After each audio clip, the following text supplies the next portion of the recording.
Impro Blabla.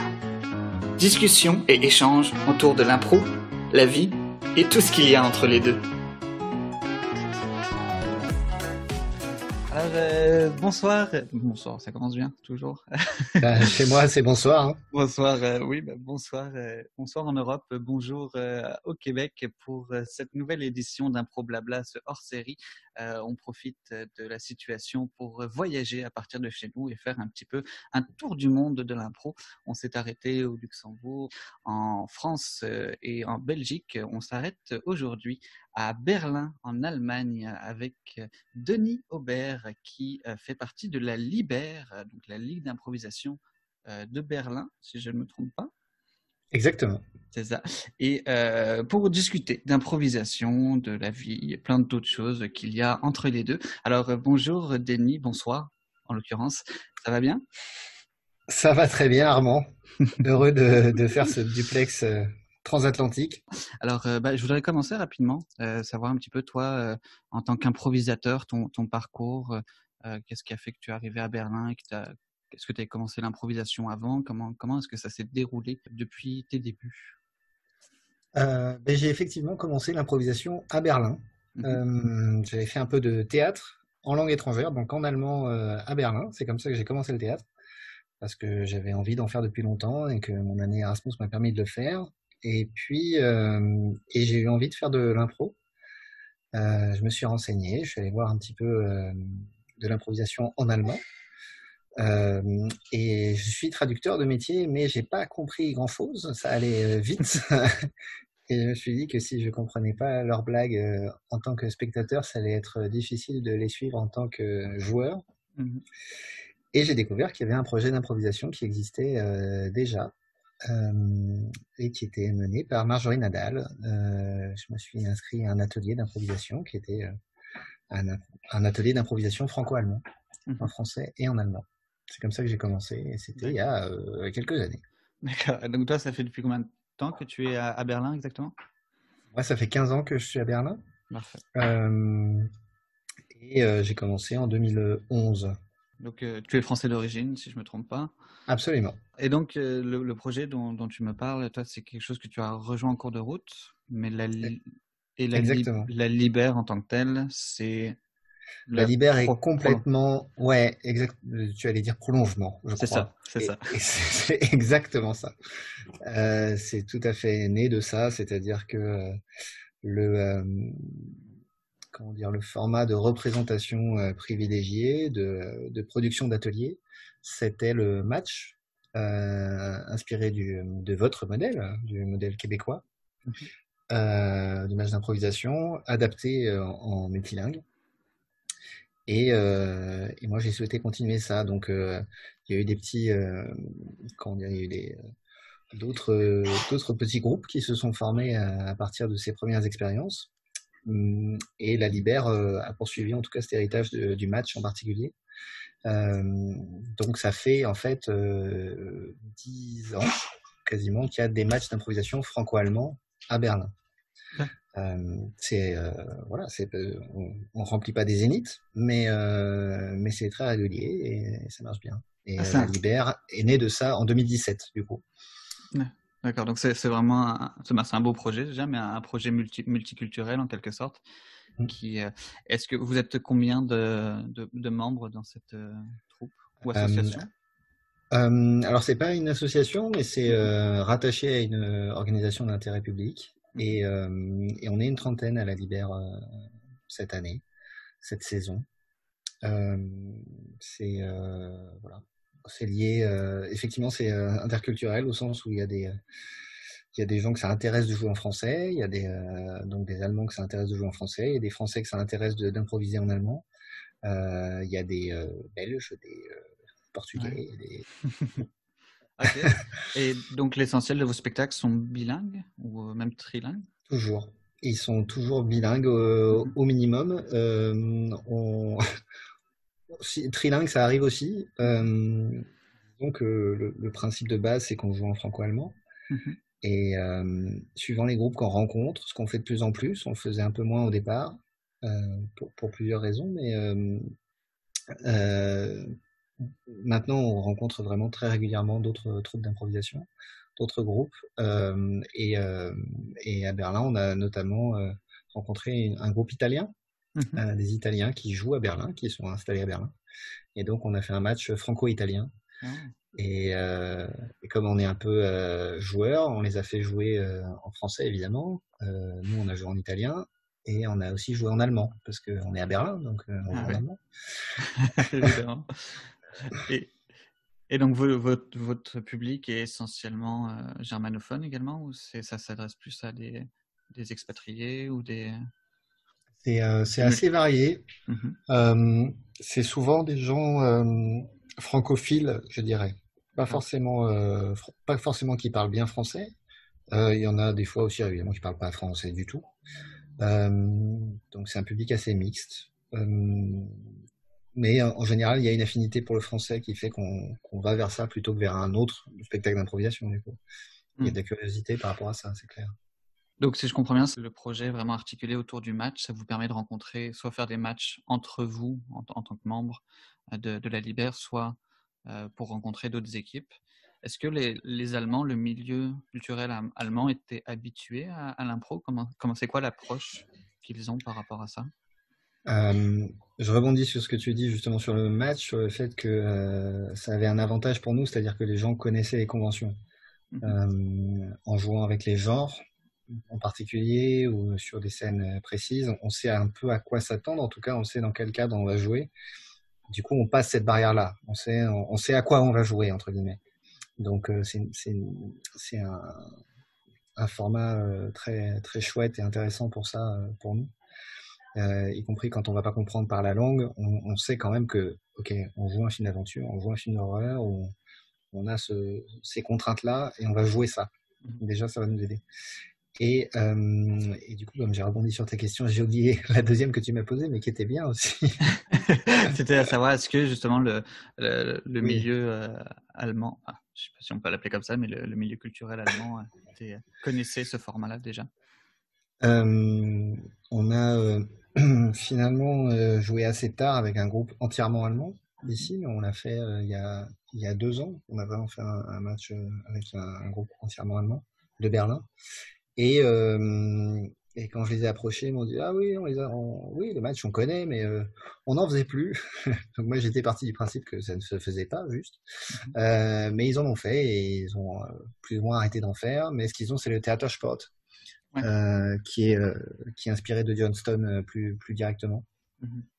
Donc ça a pas mal pris à Berlin. Ça existe toujours. C'est une scène très diverse, la scène d'impro Ouais. berlinoise, je dirais. Est-ce que Allemande, je peux pas dire, mais berlinoise, oui. ok. Est-ce que je sais pas si tu as pu évoluer, tu as déjà vu un petit peu justement le milieu en France ou euh, évoluer un petit peu là, dans cette domaine. Est-ce qu'il y a des parallèles à faire Il y a des, il y a des parallèles, il y a des parallèles sans doute sur le théâtre improvisé. Mhm. Par contre, ce qui est très frappant, c'est que vraiment le format classique en France, c'est le match, ou ça l'a été en tout cas. Mhm. Il y a de plus en plus d'autres formats qui se développent, mais vraiment le match et les ligues d'improvisation sont hyper répandues. C'est pas du tout le cas à Berlin et c'est très peu le cas en Allemagne. Il D'accord. n'y a pas un autre groupe à Berlin qui fait exactement ça. Ça se trouve pas en tant que tel. Il y a du Ok. Theatersport, comme je disais, un petit Ouais. peu, pas tant que ça. Ils font la séparation entre le court et le long, entre le long Ouais. forme et des improvisations courtes. Ils font des spectacles qu'on appelle où ils parlent de games. Donc, Ok. ils font des jeux. Ouais. Le genre du cabaret. Euh, donc ça fait penser aussi au Theatersport. Genre de cabaret, voilà, des choses comme ça. Euh, je, donc je connais pas intimement, je connais un peu Ouais. extérieurement la scène française. Ouais. J'ai pas beaucoup évolué, mais de ce que je vois de l'extérieur, la scène berlinoise est en tout cas beaucoup moins sur le match. Ouais. Et de ce que j'ai vu aussi à Berlin, la scène est très. Il y a les jeux d'un côté et il y a de l'improvisation plus dramatique. Ils ont un lien avec le théâtre traditionnel ou une envie de raconter des histoires plus, plus intenses ou plus fortes ou plus profondes. Ce serait désobligeant par rapport à plein de choses qu'on voit en France. Mais non, c'est vrai. Je veux pas du tout juger ça, mais c'est clair que c'est une ambition qu'on voit très vite dans des formats improvisés ici. Il y a du fun, il y a vraiment du jeu, etc. On rigole, etc. Mais il y a aussi tout un courant très sérieux et qui cherche à faire un certain type de théâtre improvisé, en tout cas. Ce qu'on disait, plus réaliste, tout du moins. Moins dans le... je sais pas comment je sais pas comment le dire. Disons que je vois plus de petits groupes qui cherchent à faire à jouer un type d'improvisation vraiment pas spécialement drôle. Et donc, ça fait depuis le 2017 que la Libère existe, si j'ai bien fait mes devoirs.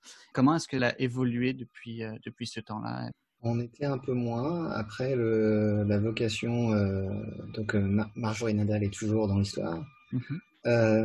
Et la vocation, c'était beaucoup d'initiation. C'est de l'initiation, de la transmission et de la rencontre. On fait les matchs d'improvisation pour ça. Moi, j'aime bien le terme de rencontre d'improvisation aussi, et je crois que c'est très vrai.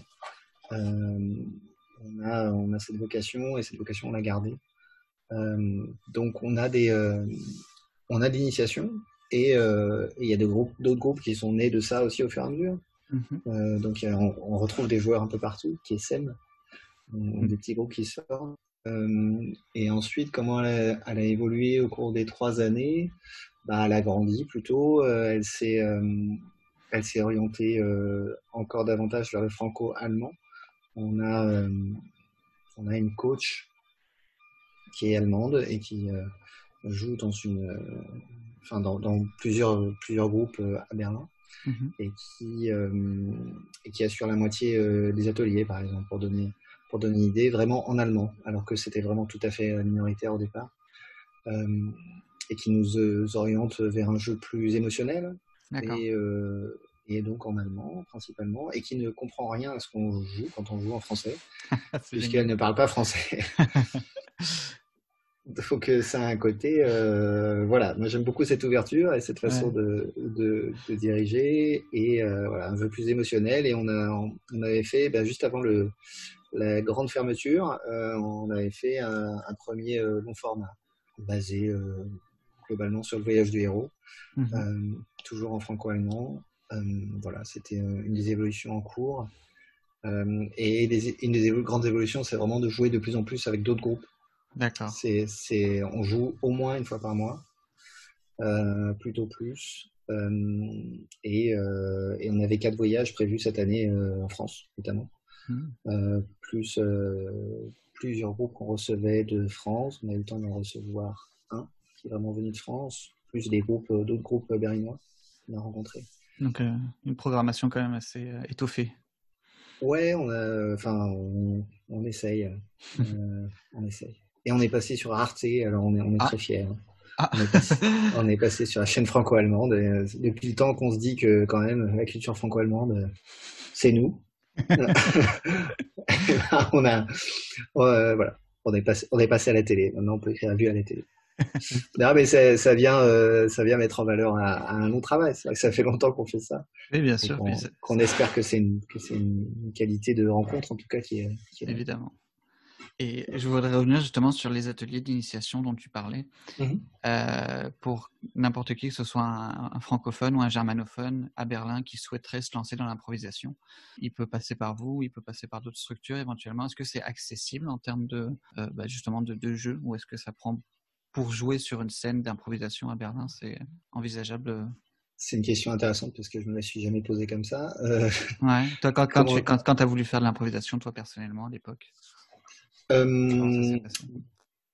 c'était oui, c'est un atelier. Nous, une des spécificités qu'on a un peu, c'est qu'on fait vraiment des ateliers à l'année, c'est-à-dire qu'on fait une saison d'ateliers.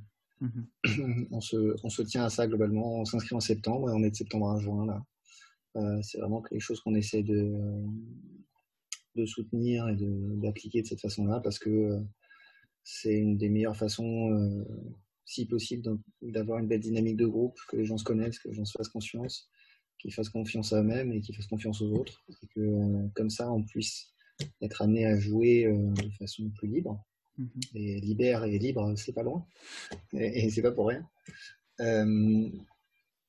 Donc, quand on arrive et qu'on s'inscrit en septembre, c'est déjà imaginé, prévu, ouais, qu'on aille sur scène à partir de, ça peut être février, mars, avril, ouais, et qu'on fasse des rencontres entre nous, avec d'autres, ou a priori, si c'est un atelier, si c'est vraiment des débutants, ce sera plutôt entre eux au départ, avec un staff qui soutient ça et une scène appropriée. On a un petit théâtre avec qui on travaille depuis des années et qui nous donne un bel espace pour faire ça. Donc ça vous permet en fait de recruter de nouveaux membres et que ça puisse rouler en quelque sorte. Oui, les matchs d'improvisation amènent ça aussi, c'est clair. Les matchs en tant que tels, le bouche à oreille des participants, c'est des choses qui bougent. Et il y a un public pour ça, et un public français, francophone important à Berlin. Ouais, la communauté francophone est importante. Ouais, je ne veux pas dire de chiffres faux, donc ne me demande pas de chiffres. Je ne sais vraiment plus, mais je sais que c'est une grosse communauté. Ouais.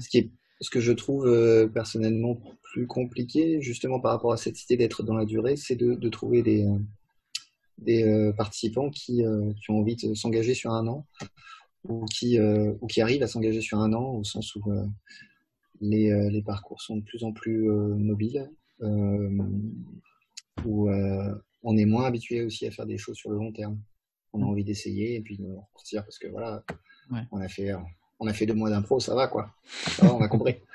Et c'est dommage parce que plus on joue et plus on fait les ateliers et plus on se rencontre et plus ça devient, plus le plaisir devient intense, je trouve. Ouais. Est-ce que pour toi, je te pose cette question parce que moi, personnellement, je suis passé par cette étape en arrivant au Québec. Quand j'ai commencé à faire l'improvisation, c'est là vraiment que ce que je vais appeler ma vie sociale a décollé. Ce qui m'a permis justement de sortir du cadre. Souvent, on a tendance à être entre Français, à se retrouver dans une communauté française, puis de pas sortir de là. L'impro, personnellement, m'a permis de voir d'autres choses et de rencontrer justement des Québécois et d'autres personnes aussi. Est-ce que pour toi et pour éventuellement les membres de votre troupe, c'est quelque chose que vous retrouvez aussi? Alors c'est très particulier, c'était comment dire, je pense que le théâtre francophone a fait ça pour moi à Berlin. C'est très dans mon cas particulier, je connaissais très très peu de Français avant de commencer à faire du théâtre en français ou en franco-allemand. C'est-à-dire que je connaissais beaucoup d'étrangers, mais pas spécialement d'étrangers, donc par rapport à l'Allemagne, mais pas tant de Français que ça du tout. Et par contre, à partir du moment où j'ai mis un pied là-dedans, là, j'ai commencé à en voir beaucoup. Donc c'est un processus, voilà, c'est pas un processus spécialement classique, mais c'est clair que le théâtre et le théâtre d'improvisation créent des liens forts.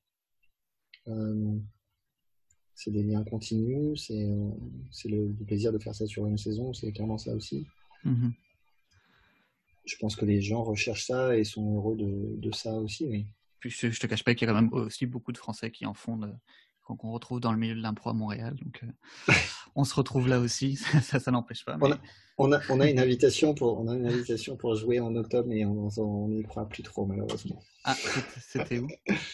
C'était à côté de Québec et c'était ah mon Dieu, je vais te dire ça tout de suite. C'était un tournoi C'était un grand tournoi. Le Paradoxe. Le Paradoxe, absolument. Ouais. C'était le Paradoxe. Enfin, je ne veux rien vendre. C'est un scoop, mais j'espère qu'on le fera, mais ça va être un petit peu compliqué. Et on songe beaucoup à faire un tournoi d'improvisation aussi. Un festival d'improvisation, tournoi d'improvisation, on ne sait pas encore sous quelle forme, mais je pensais effectivement plus au format français qu'au format québécois qu'on ne connaît pas. Ouais. Donc avec quelques équipes et tout le monde rencontre tout le monde.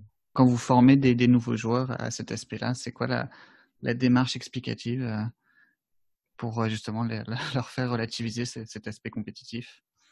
Euh, un des, c'est plus des détails, mais c'est de dire aussi, bah, c'est de dire déjà, c'est de dire que le match, c'est un vecteur pour se rencontrer, c'est une rencontre d'improvisation.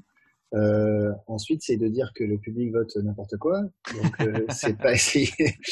J'exagère un peu. Je le pense pas tout à fait, mais je le pense un peu quand même des fois. Oui. Où j'ai fait beaucoup MC, j'ai fait beaucoup arbitre, et des fois je vois le public voter et je crois que j'ai pas vu la même chose qu'eux. Donc je leur dis ça la détend.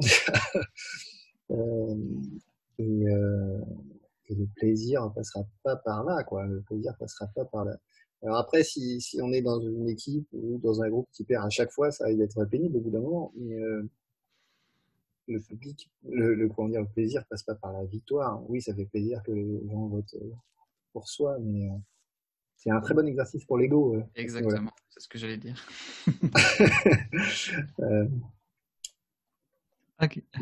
Voilà, mon expérience, notre expérience, c'est comment on le vit, je crois. Et comment est-ce que vous abordiez justement, si jamais ça doit se faire, puis je vous le souhaite là, ce tournoi à Lévis, comment est-ce que vous l'aborderiez? En fait, ce qu'on sait aussi, c'est que je reviens là au multilingue, c'est que on est lent. Ok. C'est-à-dire que pendant longtemps, on a joué sans caucus du tout, euh, parce que euh, parce que le malentendu et l'incompréhension fait entièrement partie de comment on joue. Euh, on va pas comprendre tout ce que dit l'autre. L'autre ne va pas comprendre tout ce qu'on dit nous parce que on n'a pas la même langue, exactement pas au même niveau en tout cas quand on joue. Du coup, on promet aussi beaucoup le gros mot, le jeu muet, c'est des catégories vraiment. Quand on dit catégorie linguistique chez nous, c'est allemand, français, franco-allemand, donc on change de langue au sifflet de l'arbitre, muet, euh, musical, gros mots, voilà, tout ça c'est nos catégories linguistiques. D'accord. Et on est habitué à se découvrir beaucoup sur scène et à prendre le temps. Et quand on a joué avec d'autres équipes plus rodées au match ou plus habituées, on voyait qu'ils posaient leur situation 10 fois plus vite que nous. Ouais. Donc nos attentes, je pense que, enfin, par rapport à ceux qui partent à chaque fois ou quand on reçoit des équipes françaises, c'est qu'on sait, il va falloir être un peu plus rapide. D'accord. Ouais. On sait qu'il faut accélérer un petit peu notre jeu et que c'est normal et qu'il ne faut pas craindre ça. Ce qu'on aime beaucoup quand on reçoit les équipes françaises, c'est de les faire jouer dans les autres langues aussi. Ouais. Et on aime bien quand elles aussi essayent de faire ça, quand elles nous accueillent, ce qui s'est fait. On a joué à Bordeaux avec la Liqueur, qui est une ligue historique à Bordeaux, et c'était un grand plaisir. Et ils nous ont fait le bonheur aussi de nous proposer quelques jeux en allemand. Donc on a un délire avec ça. Sur scène, ouais. Et ben, ça me fait la transition parfaite pour ma question suivante, justement. C'est Mais à ton service, Armand. la perche est parfaite. Je voulais savoir la différence de la façon de jouer, si je peux dire. Toi, personnellement, quand tu switches du français à l'allemand, éventuellement à l'anglais, est-ce que tu trouves que ton jeu est le même ou il y a vraiment une différence même dans la façon de réfléchir? Je sais que j'ai pris quelques cours d'allemand quand j'étais au lycée, mais j'en ai pas gardé grand-chose, mais je me souviens que c'était vraiment une langue très structurée. Et c'est peut-être pour ça que j'ai abandonné à un moment donné d'ailleurs, mais est-ce que ça influence vraiment ton jeu? Oui, je suis sûr que ça influence le jeu. Je suis sûr qu'on est différent dans sa langue maternelle et dans une autre langue. La spécificité du théâtre improvisé ou du théâtre, c'est de jouer des rôles tout le temps. Donc, ça rajoute une couche à tout ça. Mais oui, on joue différemment en français et en allemand. En ce qui me concerne, moi, je suis traducteur de métier, donc c'est assez particulier parce que je suis habitué à utiliser les deux langues tout le temps. Donc, je dirais que spontanément, j'ai pas le petit mouvement de recul que peuvent avoir d'autres joueurs français quand ils vont jouer en allemand. J'y vais, quoi. Après, je comprends pas tout, je dis pas tout comme il faut, mais on joue un personnage, on joue une émotion, on joue une situation. La langue dans laquelle on le fait, en tout cas dans ce cas-là, ne me dérange pas trop. Par contre, quand je joue en italien ou quand je commence à jouer dans d'autres langues que je maîtrise moins, là oui, ça peut. Là, on cale quoi. On Ouais, cale, mais on cale sur la langue et on sait qu'il faut jouer d'autant plus physique, il ouais, faut jouer trop. d'autant plus sur l'émotion. On prend d'autant plus le temps. De toute façon, on peut pas parler correctement, donc c'est pas la peine d'essayer de faire du Shakespeare en du Goethe. On va pas y arriver. Euh, et moi, j'aime beaucoup ça. Je trouve ça formidable. Je trouve que c'est une école formidable pour tous les joueurs qui parlent trop. Venez faire l'impro dans une école. Vous allez voir que quand le sifflet va retentir et qu'on dit bah oui, continue ton personnage maintenant en allemand, en Brit, Ouais, bah oui, tu vas te taire et tu vas écouter et tu vas regarder ce qui se passe autour de toi. Au lieu de tout maîtriser par la parole, parce que c'est un instrument de pouvoir très fort aussi, la exact. parole. Euh, moi, j'aime bien ça. En tout cas, ce qui est très clair, c'est que ça promeut ça. Ça promeut un jeu plus physique, ça promeut de prendre davantage de temps. Vous avez votre propre podcast que vous diffusez en ce Mm. moment sur Facebook et d'autres plateformes. Est-ce que vous avez des projets de spectacle, justement, audio, par exemple? Non, pas directement. C'est une des choses qui nous a amené à faire ce qu'on appelait les rendez-vous de l'impro, Ouais. c'est-à-dire interroger des spécialistes de l'impro de leur expérience, de leur vécu. Mhm. C'est-à-dire que personnellement, moi, j'étais pas chaud pour animer des ateliers par vidéo. Mhm. C'est très difficile. Comment dire, c'est vraiment c'est aussi une question philosophique presque, c'est-à-dire qu'on a des ateliers fondés sur le groupe et Mhm. fondés sur le corps. Donc quand on sabre les deux, parce qu'un groupe sur Zoom, c'est moyennement un groupe quand même, c'est beaucoup de petites fenêtres les unes à côté des autres. Comme le groupe préexiste, oui, il y a des choses qui peuvent se faire et il y a sans doute des choses très belles qui sont faites comme ça. Mais c'est vrai que j'ai pas eu envie de continuer à diriger ou faire diriger des Ouais. ateliers autour de ça. Ça a été une décision un peu comme ça. Et que comme on fait du multilingue aussi, comme on se comprend pas par la parole, toujours, si on fait que des trucs sur la parole, ça devient Ouais, un peu trapu. c'est un plus gros défi, en effet. Euh, mais j'ai interrogé donc, on a fait une interview avec un Américain qui est à Berlin aussi, qui s'appelle Robert Rogers, Mhm. excusez-moi les R, de Scratch Theater, et ils ont développé un format que je trouve formidable, qui est un format radio, euh, qui a une qualité déjà technique, qui est très forte, et puis c'est des gens qui sont habitués justement à raconter des histoires, et qui arrivent à les raconter même à distance les uns des autres, juste en s'écoutant, et avec un musicien virtuose, vraiment, ils ont un excellent musicien, qui raconte des histoires, et là on se laisse porter parce que c'est la voix, et c'est un peu inspiré de la radio des années 30 à années 40, quoi. Quand on se retrouvait le soir pour écouter une émission ensemble. Ouais. Il n'y a pas l'image encore. Ouais, et ouais, la voix, ça porte, c'est clair. Mm. Vraiment, Je voulais revenir un petit peu sur, on l'a abordé pas mal, mais sur cet aspect multiculturel, encore une fois. Mhm. Donc, tu as parlé du fait que vous ayez des gens de différentes origines qui font partie de la troupe, qui viennent voir les spectacles éventuellement aussi. C'était le but même, la mission de base de la troupe? Oui, il y avait comment dire, le premier atelier d'impro multilingue de Marjorie Nadal à Berlin, et c'était à l'université au départ, hein, et ça faisait vraiment partie du démarche de recherche Ok. sur le théâtre improvisé comme outil d'enseignement et d'apprentissage d'une langue étrangère, le français en l'occurrence. D'accord. Ah, Faire du théâtre improvisé dans une langue étrangère, ok. qu'est-ce que ça produit? Ok. Comment on s'approprie une langue Ouais. euh, par ce biais-là?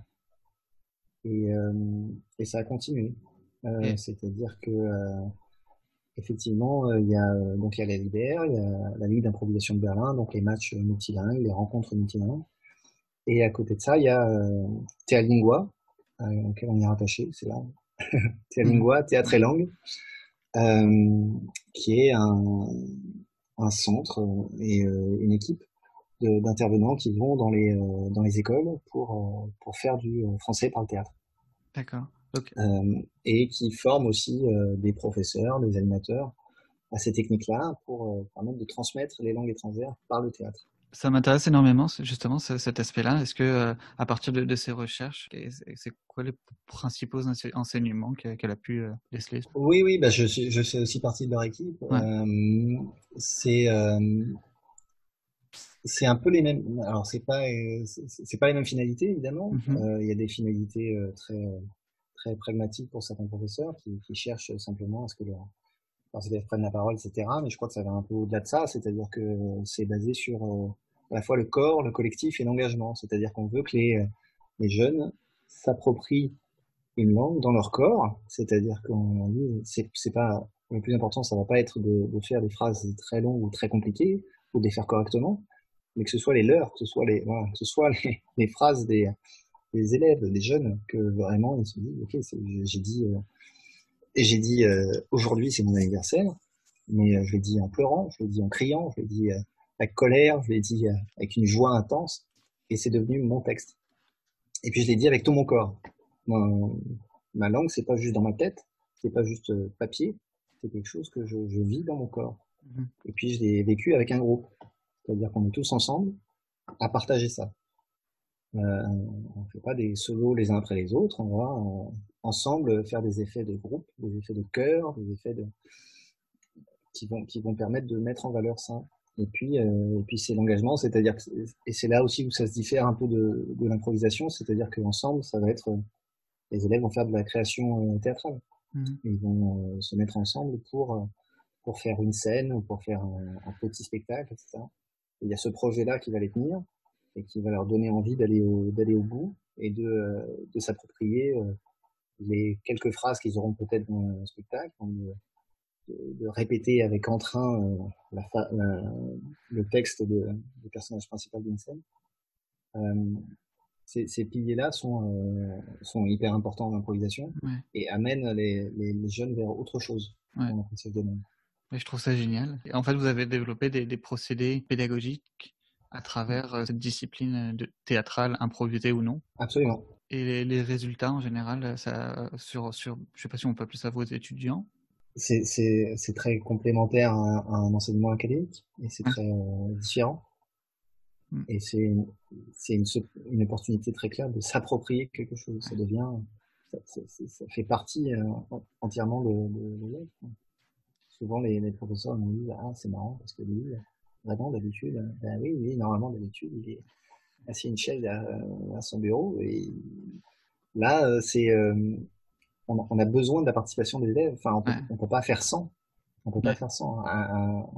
On peut pas imaginer faire 1h30 avec 15 participants dans une salle qui sont tous debout en cercle et où ils font rien.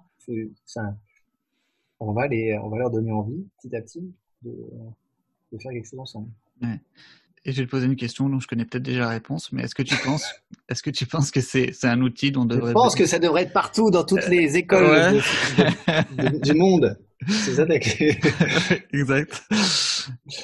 Euh, oui, oui, oui, je pense ça évidemment. Je pense ça évidemment profondément. Je pense ça. Je pense que les enseignants eux-mêmes ont à gagner, à aussi engager davantage leur corps dans l'enseignement. Il y a plein de choses à trouver dans l'espace de la classe, autour de ça, d'une autre configuration de l'espace. Le théâtre, c'est de l'espace aussi. C'est un corps, c'est un espace. Et c'est sûr que c'est des choses qui sont transmises par le théâtre, en tout cas que le théâtre peut amener. Bien sûr. Enfin, on a développé un livre autour de la théâtralisation des contes, comment faire un conte avec des élèves et le transformer en pièce de théâtre. Là, je sais que il y a un livre en cours de préparation aussi autour de ça, du corps de l'enseignant et du corps de l'élève. Ok. Et, Dont et dont tu fais partie du projet? je ne fais pas partie directement du projet, je les assiste un peu au niveau administratif, des choses comme ça, mais je suis pas du tout sur le fond. C'est une équipe pluridisciplinaire avec des comédiens, des pédagogues, des professeurs qui développent ce projet. Ce qui est pour moi, ce qui est très important et ce qui est remis en question aussi par la période actuelle et qui m'angoisse, c'est la négation des corps et le fait de se dire ah bah oui, finalement, l'enseignement à distance, c'est super, hein, tout le monde est chez lui, ça coûte moins cher, ça marche très bien finalement.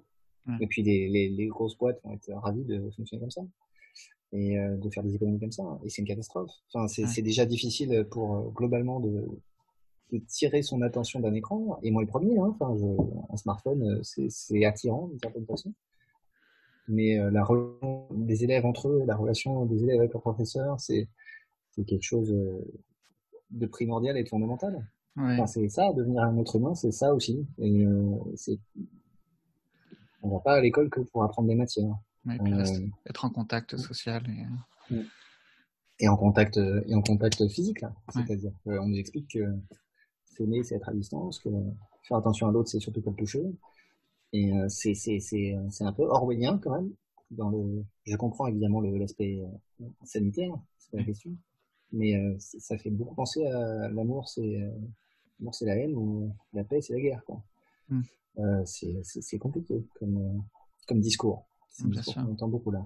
Ouais, on a tous hâte de revenir à la normale, là, de pouvoir justement se, se recôtoyer et échanger directement à nouveau, parce que c'est vrai que c'est pas toujours évident, mais en même temps, ça ouvre d'autres opportunités. Je pense que ce soit même pour les spectacles, hein, on a vu à quel point il y a des nouveaux projets qui naissent et qui se développent. Même des choses. Moi, par exemple, j'en donne des ateliers à distance en ce moment. Mmh. Et il y a des choses qu'on essaye, mais que je me dis, ça pourra potentiellement être réutilisable dans un spectacle physique par la suite. Mmh. Donc, des choses qu'on n'aurait pas éventuellement expérimentées. Donc, je trouve ça intéressant. C'est sûr que j'ai hâte, malgré tout, qu'on revienne à la normale. Hâte qu'on crée tous la nouvelle normalité et que Ouais, ne soit pas uniquement à base de distance, en tout exact. cas. Pour ce dont tu me parlais donc de votre démarche pédagogique, est-ce que vous bénéficiez justement d'une certaine reconnaissance au niveau, je sais pas, des services publics? On a pu avoir quelques subventions. Disons que la structure en tant que telle est reconnue d'intérêt public. C'est-à-dire Mhm. reconnue, ce qui n'était pas, un grand prodige non plus. Hein. Mhm. On fait de l'éducation culturelle. Il était obligé, entre guillemets, de reconnaître d'intérêt public. Ouais. On fait pas de profit. Voilà. Après, on est dans une situation assez particulière en Allemagne et à Berlin, puisque on est une structure francophone à la base, et on est principalement porté sur l'enseignement des langues étrangères et du français. On n'est pas forcément hyper porté du côté institutionnel, enfin soutenu.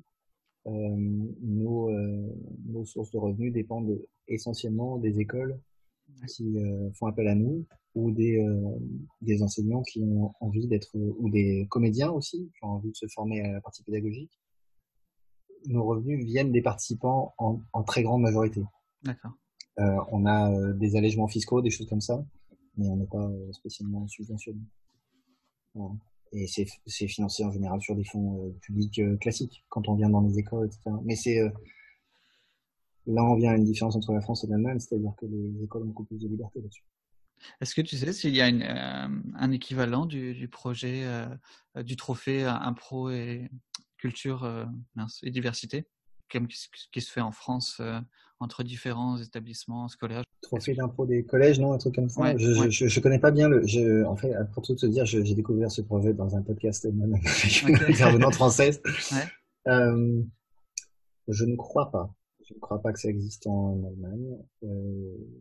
C'est pas très connu. Encore une fois, le match, le tournoi, c'est quelque chose d'improvisation. Mhm. Comment dire, l'improvisation théâtrale, c'est une niche. Hein, le match d'improvisation ici, c'est une niche dans la niche, quoi. Ouais. C'est tout petit. Donc au final, c'est vraiment plus une activité qui se commence plus tard, en fait, Oui. chez vous. Oui. Je pense qu'il y a accès à plein de disciplines artistiques dans les écoles, mais pas spécifiquement à l'impro. Tu C'est mon penses que impression berlinoise, une fois ouais. encore. Hein.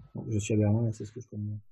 Est-ce que tu penses que ça pourrait tendre à évoluer, ça, ou il y a des initiatives qui sont prises éventuellement dans le milieu de l'impro, ou ça reste vraiment très niché encore? C'est c'est une scène extrêmement vivante à Berlin. Moi, je dirais que, enfin, il y a un festival extraordinaire qui s'appelle le BIM, le Berliner Impro Marathon. Donc, un Ok, marathon d'improvisation. Ça commence à 18h, ça finit à 4h du matin. Et ils avaient compté qu'il y avait une centaine, probablement plus. Ils s'étaient arrêtés de compter à 100 troupes d'improvisation à Berlin. d'accord. Ah oui, Euh, oui, c'est oui, divers. C'est, c'est vivant, ouais, mais c'est aussi très dispersé. ouais. Il y a enfin, il y a des pionniers qui sont là et qui ont des noms, mais je vois pas quand il y a pas d'association, par exemple, de la taille de ce qu'il y aurait en France. Du Mhm, tout, du tout. Ça fonctionne pas du tout comme ça.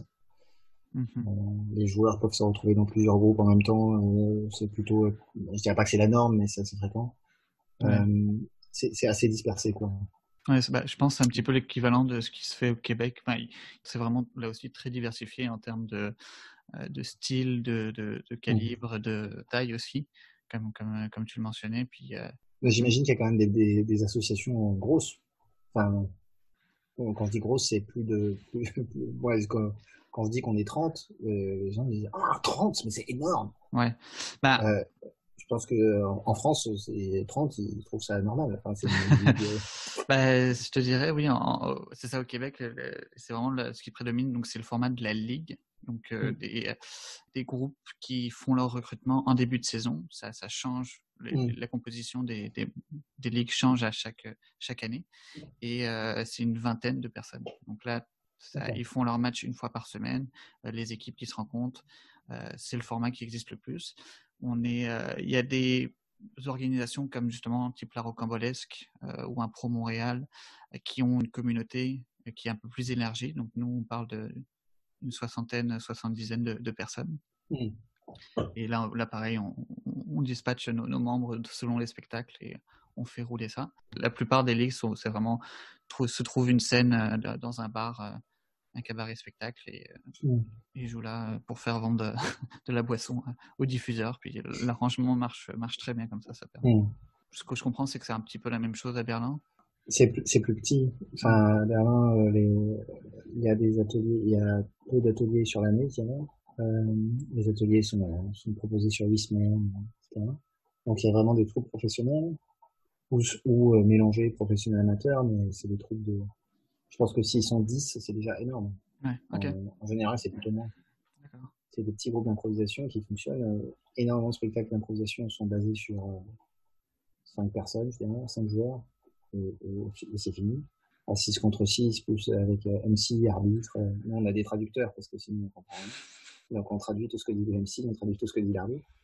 Euh, Oh, wow.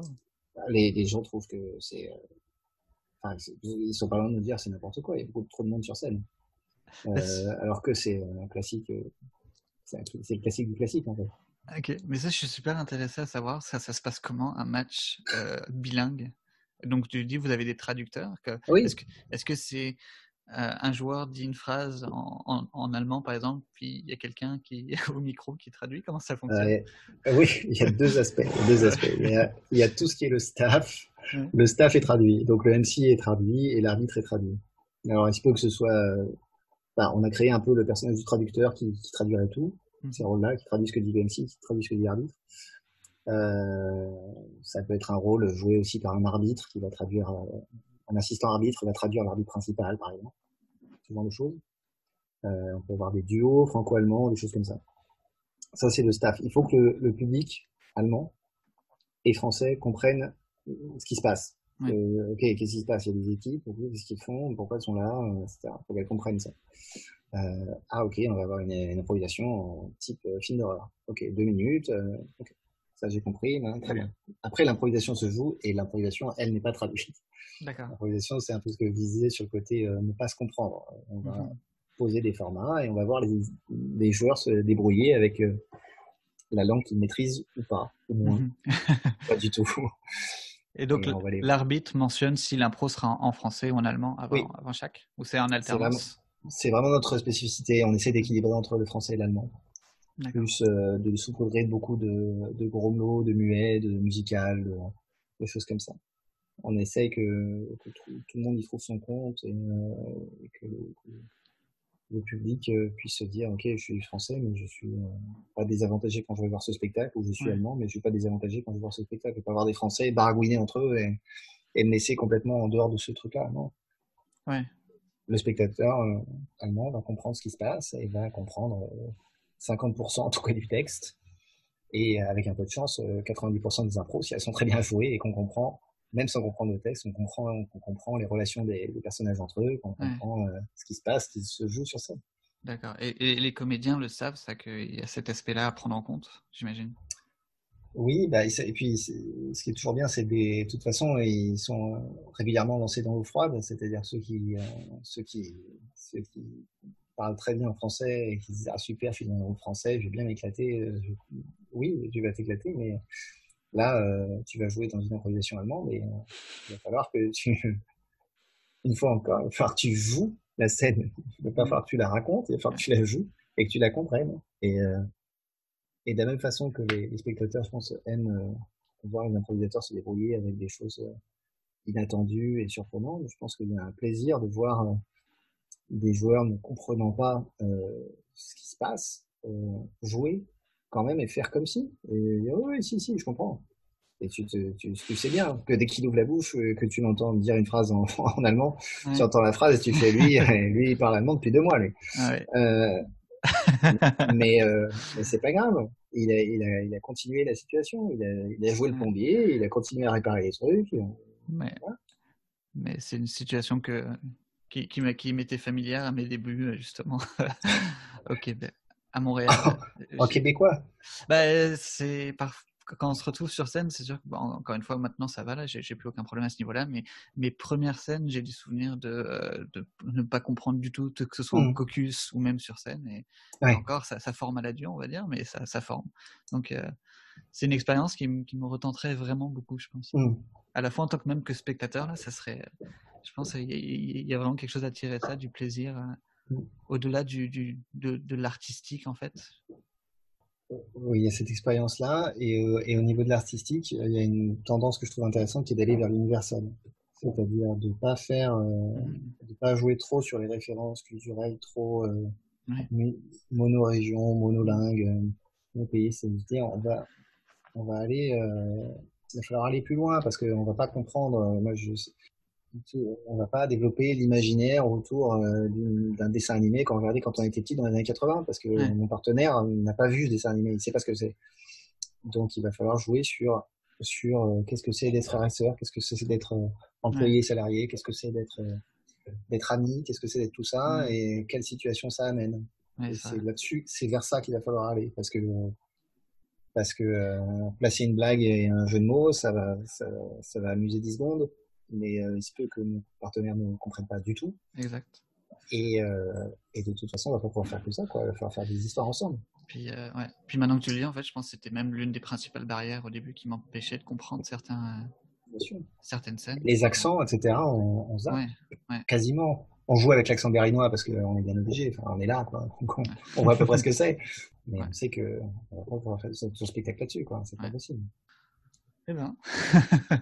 Mais ça m'intrigue énormément. Puis, encore une fois, je serais très curieux de voir ce que ça donne.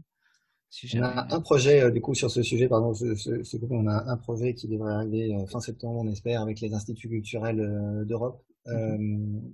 où on mélangera véritablement, on va essayer 7, 8 langues, Oh, où tout le spectacle sera fondé là-dessus, vraiment. Et sur énormément de langues. C'est un spectacle dont on espère qu'il aura lieu ouais. pour la journée des langues, voilà, avec des improvisateurs de Berlin, de plein d'origines et de traditions différentes. Ouais, je vous souhaite bien du succès avec ça parce que c'est tout un projet. Puis, encore une fois, je suis sûr qu'il y a énormément de choses à découvrir, peut-être même des aspects dont vous attendez pas. À 7 8 langues, ouais, c'est c'est tout un défi. Oui. Là, on Et est sûr qu'on les parlera pas toutes. On sait dès le départ qu'on va pouvoir, on aura beau avoir quelques génies des langues au milieu, ouais. il va falloir être clair dans ce qu'on fait et dans ce qu'on joue. Ouais. Bon, ben ça fait déjà ça fait combien de temps? Ça fait presque 1 heure qu'on discute. Merci beaucoup. Merci à toi d'avoir. Merci de cette invitation. Pardon. Merci beaucoup de cette invitation. Vraiment, c'est très aimable à toi. Et je vais écouter avec plaisir ces podcasts aussi. On est des bébés podcasts. On a fait 4 interviews. La moitié, la technique est partie en sucette. On a eu quelques soucis. Ça nous arrive encore, mais on s'adapte, on improvise, voilà. Et merci beaucoup d'avoir accepté. Puis on vous souhaite bonne chance pour la suite dans vos projets. Ben pareil à vous, pareil à le Rocambolesque alors. Et au plaisir de potentiellement se recroiser. Mais oui, au plaisir de se toucher, hein. dans une langue ou dans une autre. Dans une langue ou dans une autre. Mélanger tout ça. Bon, bonne soirée, bonne nuit et à très bientôt. Bonne soirée, bonne suite de journée. Ciao. Improblabla est un podcast proposé par les membres de la Rocambolesque. Retrouvez toutes les éditions sur Spotify, Apple Podcast, Google Podcast et les autres plateformes d'écoute dédiées. Vous pouvez vous aussi faire partie de la discussion en nous rejoignant sur la page Facebook de la Rocambolesque, improvisation traditionnelle et expérimentale.